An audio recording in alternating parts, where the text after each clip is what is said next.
À l'entrée de la concession familiale, 6 au quartier Ekumdoum, dans le 4e arrondissement de la capitale, c'est le programme des obsèques qui nous accueille. On peut y lire que le jeune Bodal Bakop sera inhumé ce samedi 21 février à Baganté. J'ai failli tomber, mais quand vous pensez que si vous tombez, vous aurez 2 cadavres enterrés, il fallait tenir le coup. Déjà que c'est son médecin que j'ai appelé, c'est elle qui m'a donné l'information. Parce que lui-même, la famille qui était là-bas n'était pas au courant qu'il était décédé. Parce qu'ils ont abandonné le corps. C'était une partie de moi. C'est lui qui faisait tout pour moi dans la famille.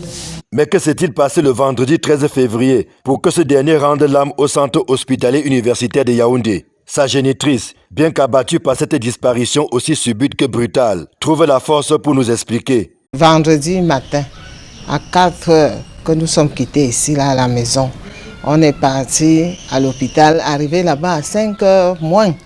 On est resté là-bas jusqu'à 8 heures. Ils ont dit qu'il faut que nous descendons là où ils dialysaient, voir les docteurs de là-bas. On m'a dit, oh, le docteur n'est pas là, aucun docteur n'est là. On est resté là, on attend. C'est quand le sang est venu que je lui ai dit, mais comment, même quand le sang est déjà là, vous ne vous dépêchez pas pour placer le sang sur l'enfant? Oh, madame, attendez, il n'y a pas le lit.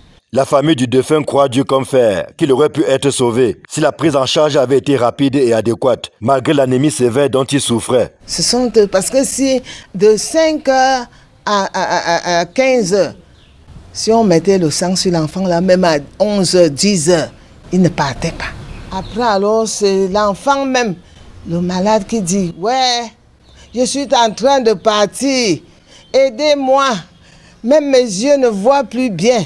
Au CHU où nous nous rendons, les responsables qui ont pris en charge ce cas indexent plutôt le manque de machines. À l'arrivée du défunt, disait-il, tous les appareils étaient occupés et il était impossible de lui placer la poche de sang sans procéder au même moment à la dialyse. Les deux devant aller de pair, au risque de mettre sa vie en danger. En outre, précise le chef de service d'hémodialyse, un patient ne dialyse pas lorsqu'il est anémié, c'est-à-dire quand le taux d'hémoglobine est inférieur à 8 grammes. Or, le défunt était à 5 grammes. Des explications qui sonnent mal dans les oreilles des membres de la famille, pour qui le pire aurait pu être évité à ce jeune qui n'avait que 30 ans. Il faut que ça change, papa, parce que même les autres vont subir ça, ça n'est pas bon. Mieux vaut même en passant derrière cet enfant que les autres soient sauvés. Qu'ils s'arrangent à changer cette habitude-là. Parce qu'on a duré de quelle heure Seigneur.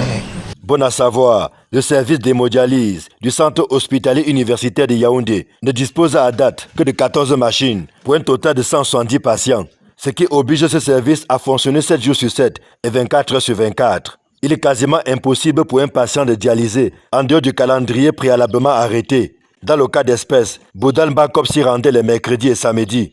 Malheureusement, son état a basculé un vendredi, mettant à nu une faille dans le système de prise en charge, liée notamment à l'insuffisance des machines d'hémodialyse.